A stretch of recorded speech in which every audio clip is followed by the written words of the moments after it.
Good morning or good afternoon, depending on when you are watching or attending this webinar. Today, we are going to be discussing the new California laws that recently had been signed by the governor and that will be going into effect within the coming months.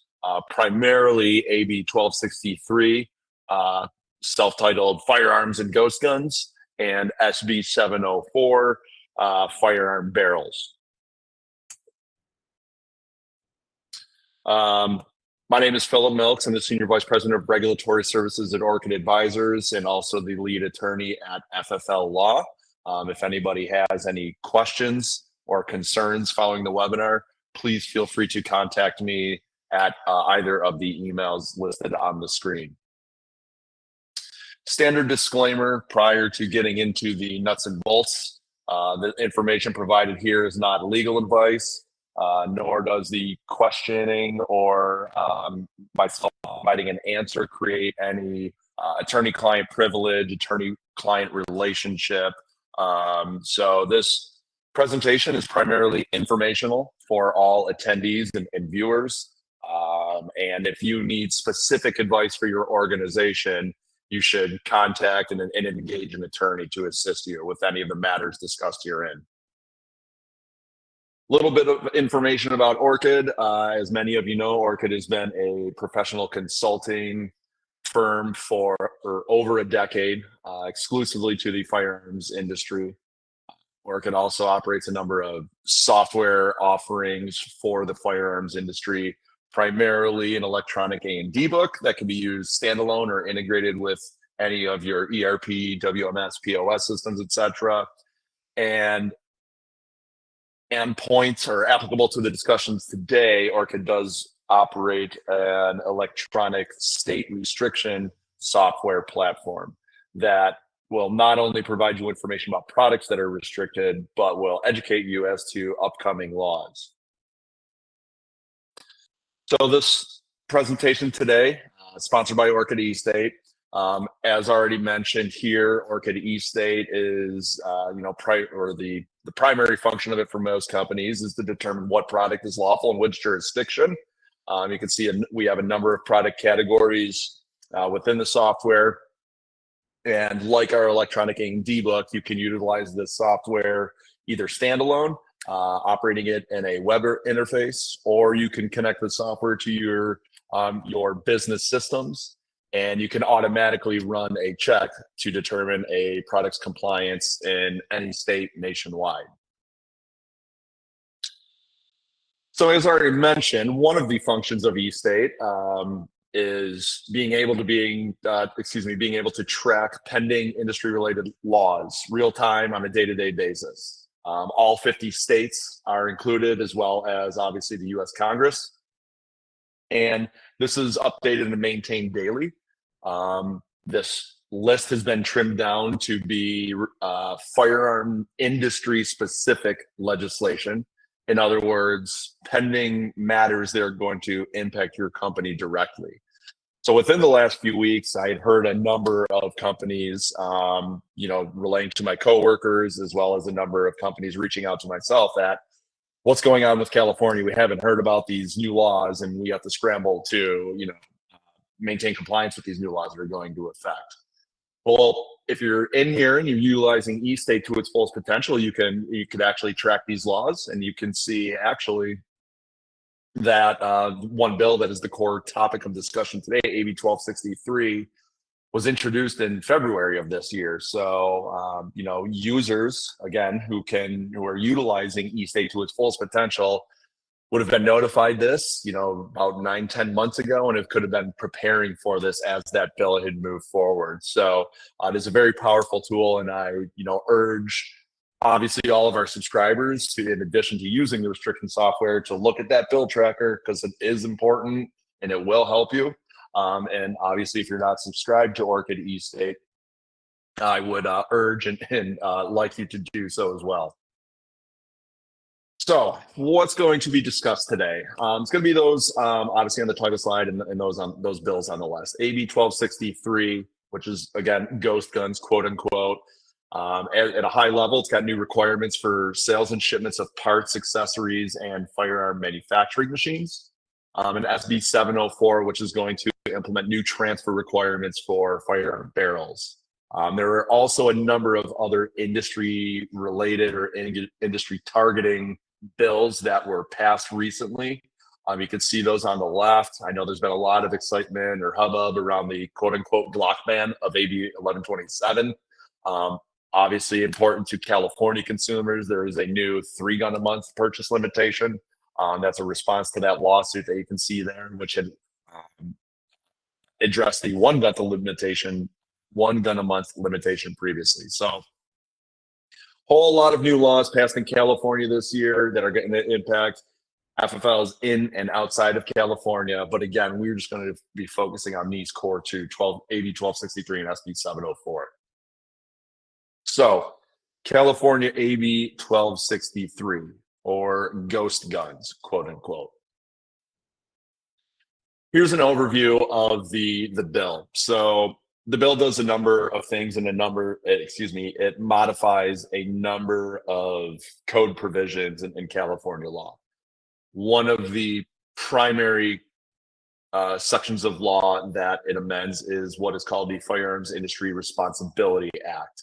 And if those are not aware, that was an act that was passed a couple of years ago, and it imposes obligations on industry members who are doing business in California, requires industry members to adopt quote unquote reasonable controls, which is, a very vague and nebulous definition. And obviously the intent of this law is to enable the state and private citizens to sue gun companies and essentially to inflict financial pain upon companies. So because the specific intent of that law is to provide financial harm, it's obviously very important for companies doing business in California, which includes companies outside of California shipping goods into California, to know what that act requires and to figure out a way for their business to abide by the terms of that act to the best, their best ability. So what are the amendments in AB 1263 of that? So it's going to amend the definition of firearm accessory, amend the definition of firearm manufacturing machine, as well as reasonable controls definition amendment. It may seem minor when you think, oh, they're just going to redefine a phrase, but when you redefine a phrase, that's going to impact the obligations of the law in other sections of the act that utilize that phrase. So as we'll see, if you broaden the definition of firearm accessory, well, another code provision requires you to do something with firearm accessory. Once that term is broadened, well, now I got more products that I have to do those actions with. So it also implements new warning requirements for consumers. Sellers will have to verify the age of consumers, and there's going to be a number of new shipping requirements for companies that are shipping goods into California.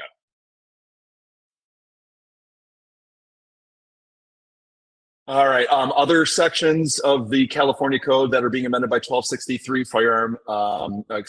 digital firearm manufacturing code.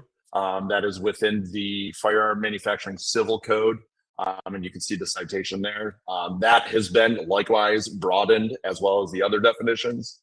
And there is also now a means to sue firearms companies if they cause or aid and abet the quote unquote unlawful manufacture of firearms, Then we have the penal code amendments, which also implements a cause of action for the unlawful manufacture of firearms. And that is specifically defined in the penal code.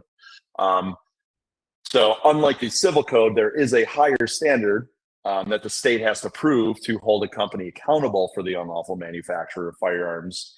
But again, because California wants to target the gun industry and inflict enough, as much financial pain as they can, they also had created that unlawful manufacture of firearms provision in the civil code, which has a lesser burden of proof in order for a plaintiff or the state to win their case. So the penal code, obviously there are provisions where you can be jailed, but there are also significant financial penalties. But likewise, again, The state can bring an action to inflict financial penalties on gun companies under the civil code, with, quite frankly, an easier burden of proof for the state. All right, as you can see here, here's the new firearm accessory definition in the California, the new California statute.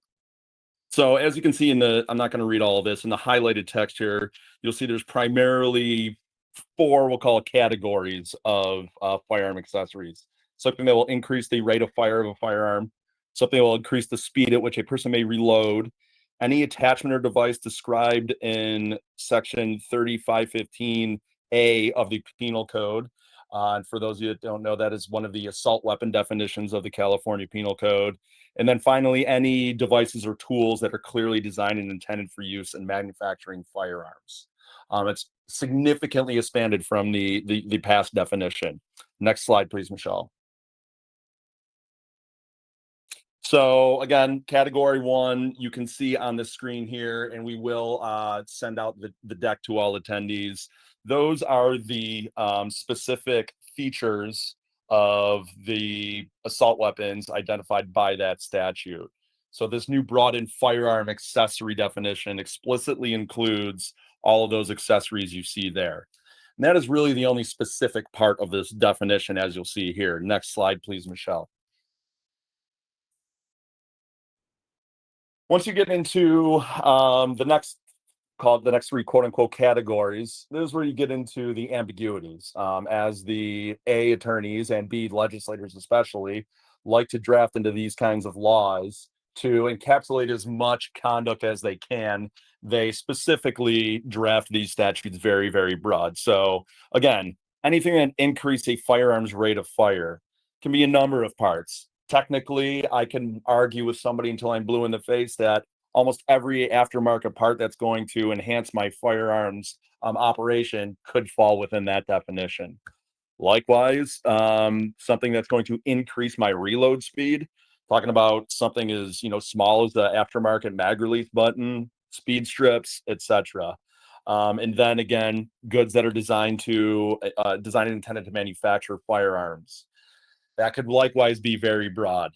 Could a normal tool that is in a gunsmithing kit, advertised as a gunsmithing kit, now come within that definition? Obviously questions abound on, the depths to which this definition will apply. Next slide, please. So the big important thing is generally when you hear new gun laws and you start identifying parts, pieces, guns, the instant thought is these are banned. These are absolutely not banned under the new law. So do not be nervous about this if you have not dove into this law yet. The products are still legal. There are additional sales and shipping obligations that are going to be imposed upon any seller, again, sending any part or good into California. Next slide, please. Firearm manufacturing machine, not going to spend a lot of time here. Again, we'll send this deck out. CNC machines, three-dimensional printers, or any other, new apparatus that is invented that is explicitly designed to help people manufacture firearms. Next, please. So again, none of the goods that we just identified, either specifically or this whole pot of parts, this whole bag of parts that we don't know that may or may not fall within that definition, these are not banned. Practically speaking, it is relatively straightforward for the new obligations here for any parts falling within these new definitions. Specific warnings have to be provided to the consumer prior to them purchasing and the seller transferring the product. The seller has to obtain an acknowledgement from the purchaser that they did receive and understand the warning that the seller provided. And presumably, you're going to have to find a means to maintain that affirmation to prove, should any lawsuit arise, whether from the state or the civil party, to prove to them in court that you did in fact provide those warnings. Finally, with respect to the pre-sale obligations, you have to obtain the purchaser identification to verify that they are at least 18 plus years of age. Again, for any of those goods that we spoke about. Specific shipping obligations and shipping methods will also be imposed upon any of those goods that meet the definitions. Next slide, please. The warning. So what is the warning? We got to provide a warning. Here it is. It's explicitly spelled out in the statute. I'm not going to read this verbatim. This will be circulated. And obviously this language is in the text of AB-1263 itself. So you can add additional language to the warning that would not violate the statute.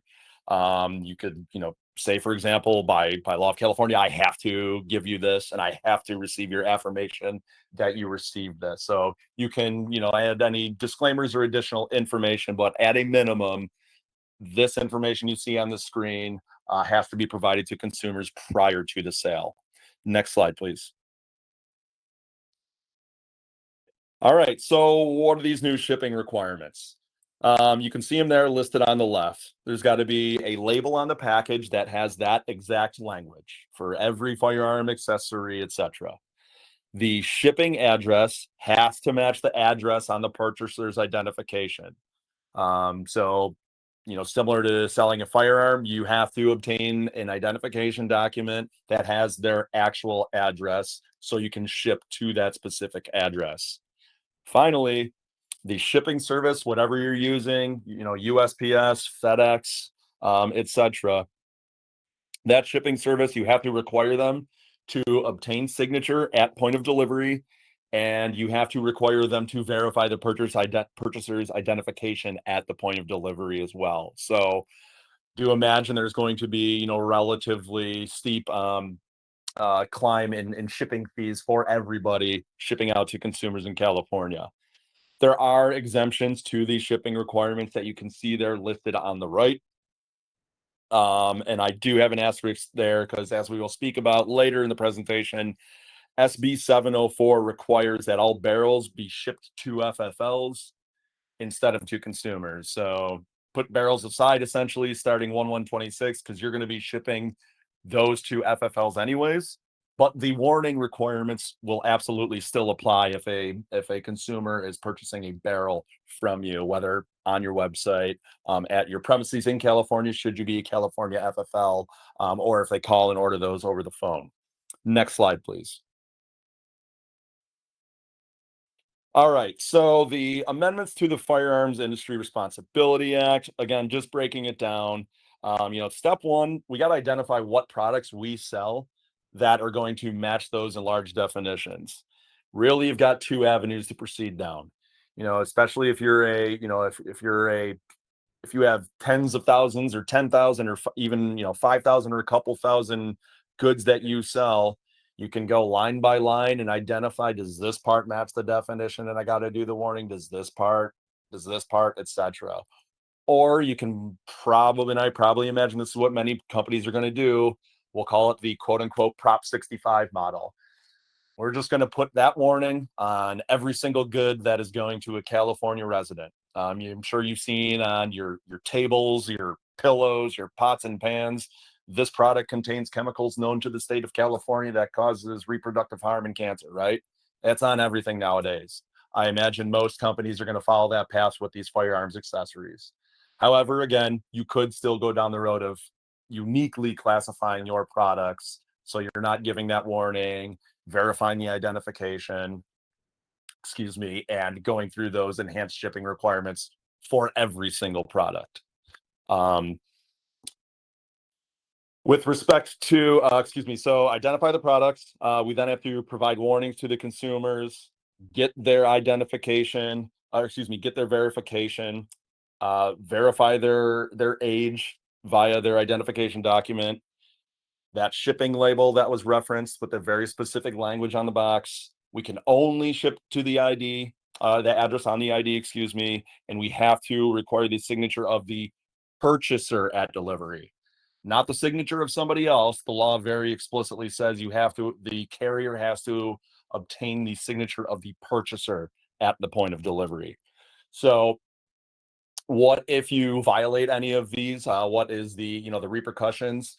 The Firearms Industry Responsibility Act in California does allow for lawsuits from both the state and from any consumers who are harmed by violation of this statute. So if you ship a good into California, something, worst case scenario, something goes awry, and then there's an injury to somebody, and they're what are they going to do? They're going to sue everybody under the sun, the retailer, the wholesaler, whoever sent it over state lines as well, because this act gives them that ability to do so. So it's not a criminal statute, but there is enough risk to your company financially that it is good idea to abide by the law, obviously. Next slide, please, Michelle. All right, so we also had mentioned that the 1263 modified the quote unquote reasonable controls definition of the Firearms Industry Responsibility Act. And what it did is it added the provision that you can read there in orange, that industry members have to establish, implement, and enforce reasonable procedures, acts, or practices that are designed to prevent the installation and use of a pistol converter. Pistol converter is identified in a separate bill. It was listed on that one of those primary screens, AB-1127, and you can see the definition of there. Pretty much, what is the definition? I can boil it down for you in 2 words. It's a machine gun. That is essentially what that definition boils down to. And obviously, you can see from the language in that they are targeting Glock switches and similar devices. So, next slide, please.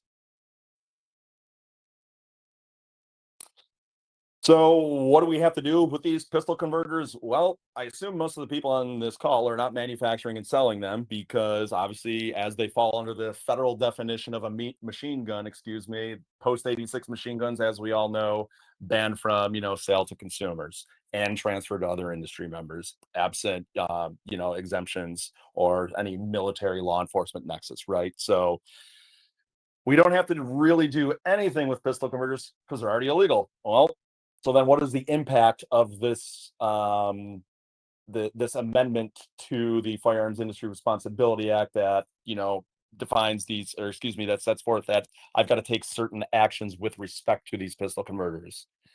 Well, again, the obligation is for everyone on the call here to prevent the installation and use of converters on guns. So obviously, again, they're already largely prohibited. So this vague provision, you can see it here at the last sentence that I note, I think that this is the state trying to provide an avenue for litigation against companies who are selling firearms in the state of California, largely specifically handguns, selling firearms that can be utilized with a pistol converter. That's what that language is going to do. Obviously, it's large. I assume everyone on the call knows there is a roster of handguns that are you can only sell handguns in California if they're on that roster. So if anything is on that roster that you can utilize a quote unquote pistol converter with, this is going to set up a conflict. Honestly, I have not gone through the 1,000+ handguns on that roster to see which are going to cause a conflict. But anyone selling any handguns into California, should consider whether the specific pistol they're selling, whether it could be utilized, quote unquote, with a pistol converter, and then assess whether the risk is worth it for your company to continue those sales. Next slide, please. All right, the Digital Firearm Manufacturing Code. Not going to go too deep into details about that, but what it did was the revised definition, enlarged the scope, as did the other definitions, of what instructions fall under Digital Firearm Manufacturing Code. Previously, that definition only covered firearms, frame receivers, frame receiver kits, etc. Now, Firearm Manufacturing Code covers all of those goods you see there. So if you're hosting a website, and for example, your website has instructions how to make a 30-round magazine on a 3D printer, if you're making that website available in California, the state can sue you, as well as anyone harmed by that action can sue you as well. So again, not going to get too deep in the weeds in that. I imagine that is not of interest to most on the call, but it is important to note. And if anyone does have any questions on those, again, you can contact me at the information the contact information at the beginning of the deck. Next slide, please.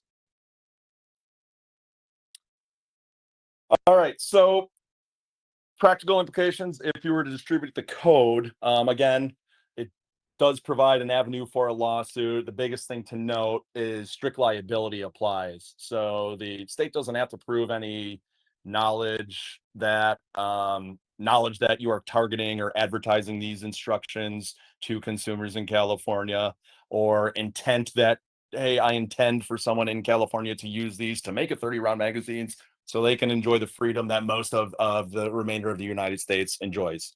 They don't have to prove any intent, really any knowledge. If you're hosting a website with those instructions, that strict liability is going to apply, and you can be called to action for any harm. Next slide, please. All right, so penal code amendments, and here comes the big gray area, and it's giving a lot of people pause and concern. So the Firearms Industry Responsibility Act, like I had stated, it is not in the penal code, it is in the civil code. It is a set of obligations that you're still obligated to abide by because you can face lawsuit from the state or civil parties. Obviously, the penal code, you can face criminal sanctions from the state. So, new section that you can see there makes it unlawful to, quote, knowingly or willfully cause another to unlawfully manufacture firearms, or knowingly or willfully aid, abet, promote, or facilitate the unlawful manufacture of firearms. And that latter clause is where the rubber really hits the road and where the ambiguity is introduced. Obviously, it's pretty straightforward whether you are knowingly causing another person to, engage in unlawful action with respect to manufacturing of firearms. But what does it mean if you're going to, quote unquote, knowingly or willfully aid, abet, promote, or facilitate that? Next slide, please. Before we get into what is aiding, abetting, and providing some examples, it's important to note what is, quote unquote, unlawful manufacture of firearms. Well, the new statute does identify what is an unlawful manufacture of a firearm. You can see on the left is a list of what I'll call procedural matters: manufacturing a firearm by a minor or prohibited person, 4 or more in a year, etc. All of those actions performed by a resident in California is unlawful manufacture of firearms. The right side, you have your, we'll call it product-based restrictions. So if anyone in California manufactures, and manufacturers includes assembling in their own home, if anyone in California is making any of these, obviously without appropriate state licenses, that would be the unlawful manufacture of a firearm. And if your sales activity helps them do any of that, you would have violated the statute for, quote unquote, unlawful manufacture of a firearm. So again, it's pretty straightforward. If you are overtly directing somebody to do it, or if somebody calls your company and says, hey, I'm going to assemble an assault weapon, can you ship me the parts to my house and I assemble that, right? It's pretty straightforward that you're violating the law. There's, causing and directing that person to do that. There's a whole host of sales activity that can fall under aiding and abetting. Next slide, please. So obviously everyone here would like a very straightforward answer on, okay, well, what do I need to do to not aid and abet somebody from potentially doing something illegal so I can avoid any potential criminal penalties? Well, other than the answer to that really is stopping sales to California. That would be the only surefire way to completely avoid any risk of liability under this statute. Well, is that practical? Probably not really for most companies. California is a very, notwithstanding the rules, California is a very large market. And obviously there's a whole host of parts and accessories that can be used for both completely legal firearms as well as for, quote unquote, assault weapons or SBRs or SBSs, right? So again, the statute is drawn vaguely to encapsulate as much activity that the state deems undesirable. So really, your sales activity is going to be examined under a microscope if ever there were a lawsuit to occur. And it is important to note as you see on the bottom here, that the civil code incorporates a very similar restriction to this unlawful, or excuse me, a very similar as this unlawful manufacture of firearms. Now, the civil code has a lesser burden of proof. So the state can bring action against you for, we'll call it, less bad, quote unquote, sales activity that falls within this statute. Maybe it's not, maybe your activity is not direct and purposeful enough to be a criminal action that the state can impose criminal fines or jail time of the principals. But maybe the state has enough evidence to, well, let's bring a civil action and, maybe we'll get a $25,000 fine out of the company, right? So the following discussion does apply to both, again, criminal and civil sanctions. Next slide, please. So again, what can't you do? You can't cause somebody to do it. You can't direct somebody to unlawfully manufacture firearms. You also can't knowingly or willfully aid or abet. Now, the state doesn't have to show that you knew that this person was using the goods they purchased from you to establish that you knowingly or willfully aided or abetted somebody to manufacture any of the goods that were listed on that list on the prior slide: assault weapons, 50 BMG rifles, SBR, SBS, silencers, etc. So again, any prosecution will be a very fact-heavy inquiry into, okay, what was the sales activity of this entity? Do we have enough evidence to bring them to task under the new criminal code? And maybe if not, maybe we have enough to bring them to action according to the civil code and at least extract some money out of the company. So let's take a look at some examples here.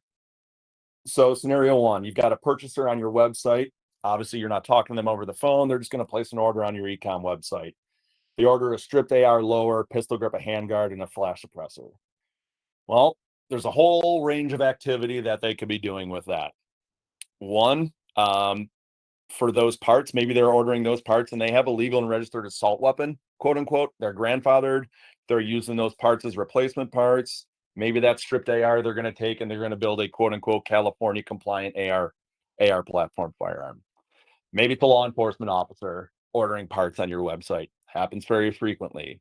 Or maybe they're taking all those parts and building an illegal assault weapon, right? We don't know what that person is doing. There's a range of good activity, and there's also some very explicitly unlawful activity that they could be performing with those goods that they ordered. Second example, again, another online sale, single transaction, purchasers buying a 50 BMG rifle barrel. Well, that 50 BMG rifle was on that list of, if somebody in the state is not licensed properly to do that, and they build a 50 BMG rifle, that is clearly illegal for them to do under the law. And if you're helping them do that, helping them could be considered selling the goods to them. If you assist in that, then you could also be charged again with unlawful manufacture of a firearm. Again, what are they doing with it? They might have a legally registered and grandfathered 50 BMG, or they might be unlawfully building one. Next slide, please. So scenario three goes into kind of, I assume, is what is the concern of, I shouldn't say assume, it is a concern I have talked to multiple of my clients about, of, okay, well, if somebody places an order on our e-com website, yeah, we can control if they're going to buy all the parts to build an assault weapon. We can kind of control that. We can flag that somehow. We could set something up in our system. How are we going to address it as a company to minimize our risk when something like this happens? Day one, someone purchases a lower parts kit. A few days later, they purchase a pistol grip and a flash hider. A few days later, they purchase a telescoping stock, right? Again, they can be building a Cali compliant rifle. They could have several Cali compliant rifles that, they're putting new parts on. They need to fix it, and they want to enhance it, whatever their case may be. Maybe they've got a grandfathered assault weapon that they're putting these parts on. Or again, maybe they're trying to avoid being captured, avoid being identified rather. And they're buying all these parts separately and slowly in order for them to build an unlawful assault weapon, right? It's very difficult to tell what these people are doing Obviously, no one in your organization is interacting with them when they're placing these orders. Assessing this is going to be probably a post-sales fact for most companies, hopefully a pre-shipment situation. So companies can review the purchasing activity of their California consumers and avoid potential risk under this new restrictive statute. Another scenario, maybe this person just calls the organization, so more of a direct consumer action, and they're ordering hundreds of parts, right?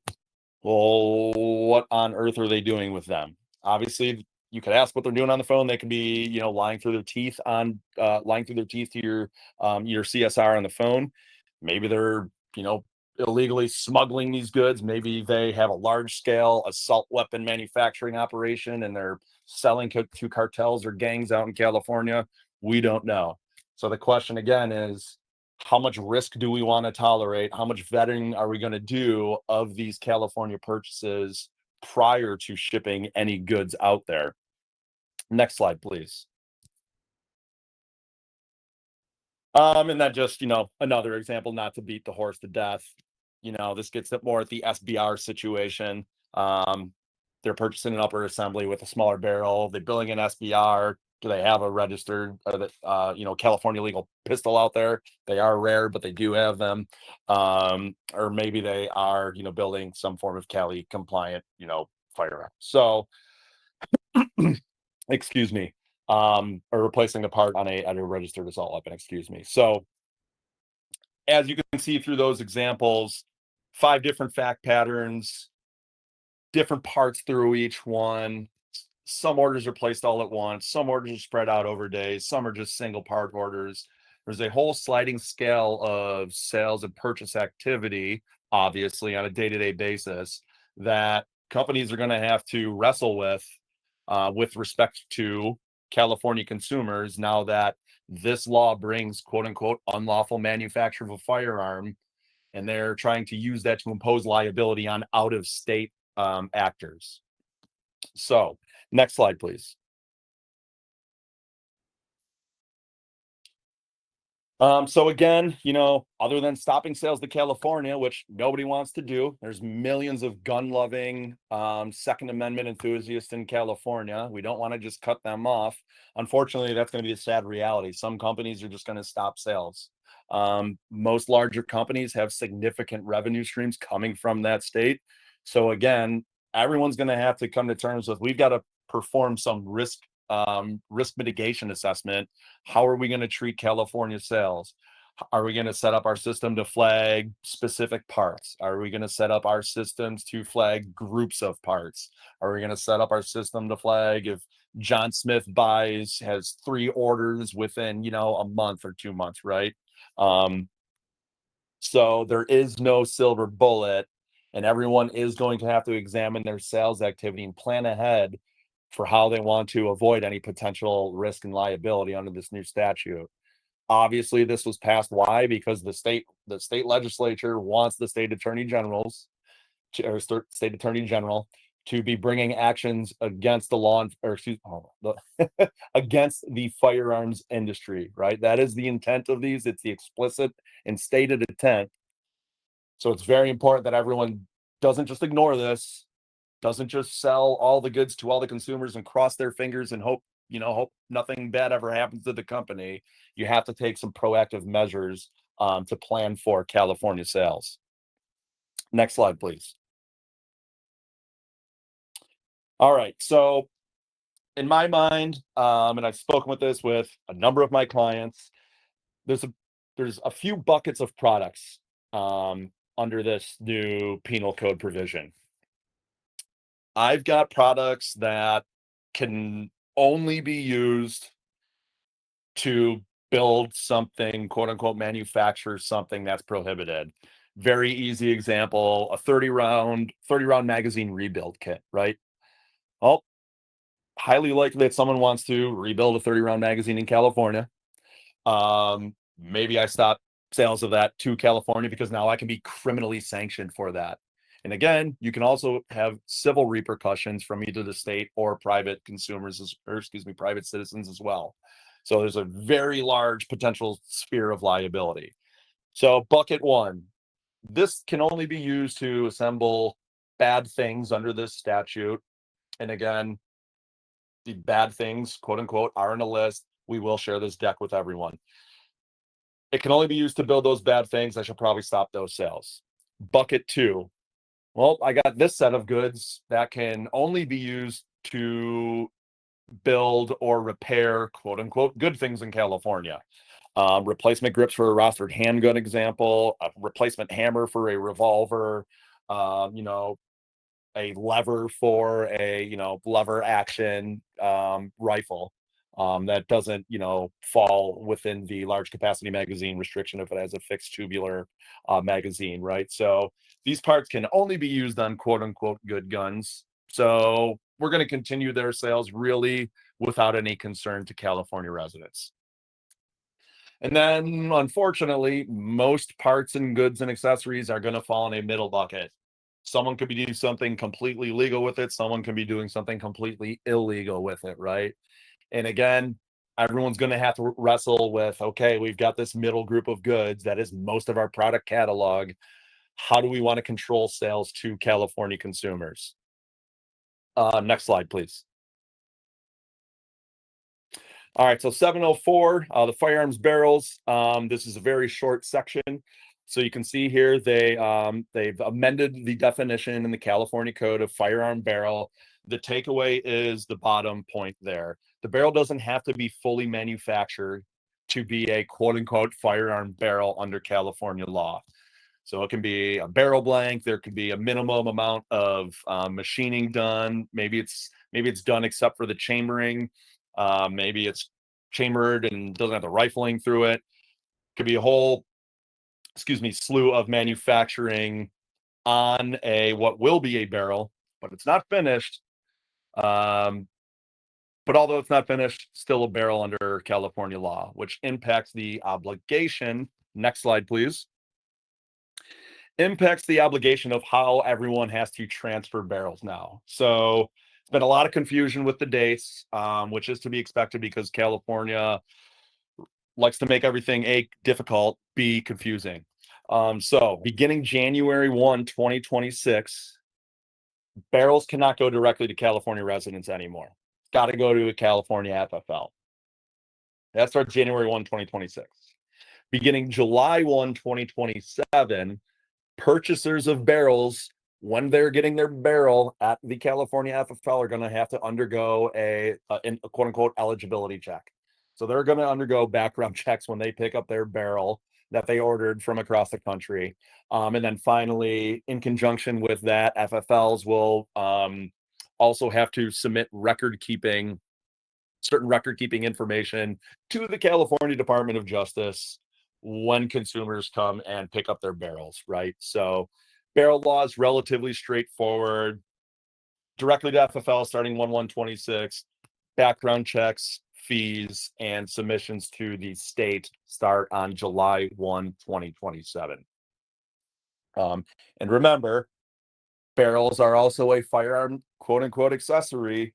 So if they're ordering those from your website, you're going to, again, have to provide them with those warnings. That, again, most people are probably going to slap that warning on everything going to California. Next slide, please. All right, so time for question and answer. And I did see at least one question come in. And I guess it was already addressed. So yeah, somebody had asked, I thought the barrel to FFL requirement didn't become effective until 7/1/2027. Again, that is just the background check requirement. Barrels have to go to FFLs directly starting on 1/1/26. All right, got two more questions here. No current shipping company offers a service that has to match the name on package to an ID. Only an adult ID can verify. How can one ship then? Honestly, I'd have to go through, UPS, FedEx, USPS. I'd have to go through those, their terms of service to see if they would implement that. If there is no way to do so, We could reach out to the state of California. I would say, I imagine the state of California would have verified whether that is a possibility before passing the law, but that would be imposing common sense upon the legislators in California, and I'm not going to do that. So I honestly can't. I don't know the terms and conditions of every single carrier. So it may very well not be possible to do that. All I can say is A, the law says that's exactly what you have to do. And B, if there is no way to do that, if you talk to your carrier and you can't do that, we would have to get some writing from I shouldn't say we, it'd be ideal that the state would issue some form of clarification. And I'm actually going to write that down and further investigate that. If we do get promising news from the state, we can put out an email blast to those subscribed to our email services.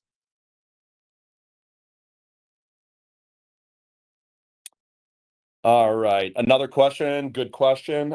Do we know if the requirement to inform the customer of the law and receive an ID for purchase of firearm accessories and any of the firearm manufacturing machines, is that per order, or if we have a repeat customer, can we keep that answer and identification on file? The statute is written such that it is on a per order basis. So you have to verify, you have to provide that verification and receive an acknowledgement from them per order. What I have spoken with my clients about and what I envision, what most people would do is, on your e-com website, if someone, it comes up that it's a California address, some form of dialog box, right? Pops up on your website. Hey, you're in California. Here's your warning. Click the radio box. And then you keep that affirmation on file somehow, right? That's not the means by which you have to comply. The statute doesn't say how you have to provide that order. Technically, you could Morse code the order to them, or excuse me, that warning to them. They can Morse code you back an affirmation. So how you comply is completely up to you, but it is on a per order basis. Now, as far as obtaining the ID, again, it is on a per order basis, but I imagine if you're speaking to this consumer over the phone and they say, yeah, I've given you my ID before, you already have it on file, I would say you're probably reasonably safe. I would advise getting it again, so you are abiding by the terms of the, quote unquote, per transaction. Obviously, if you set up some form of identification verification on your e-com website where people enter their driver license details, or they take a picture and you have a service that scans the barcode of their identification, that is a service that is offered from multiple identification verification companies.